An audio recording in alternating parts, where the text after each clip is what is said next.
চাকরি গেল, যোগ্য পায় না বিচার। কয়লা বালি গরু মানুষ সবই হচ্ছে পাচার। খাটের তলায় লুকিয়ে রাখা কালো টাকার পাহাড়। প্রতিবাদ করলে বলে বিরোধী ধরে মার। সব দুঃখ ঘোচাতে হবে, সইব না তো তাই পাল্টানো দরকার, চাই বিজেপি সরকার। পাল্টানো দরকার, চাই বিজেপি সরকার।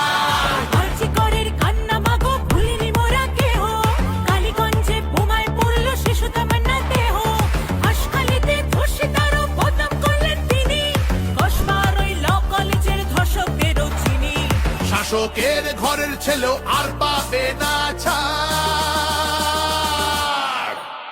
তাই পাল্টানো দরকার, চাই বিজেপি সরকার। পাল্টানো দরকার, চাই বিজেপি সরকার। অনুপ্রবেশ রুখতে হবে, বাংলা তবেই বাঁচবে। আধার কার্ডের জোট চুরিও এই ছেলেরা রুখবে।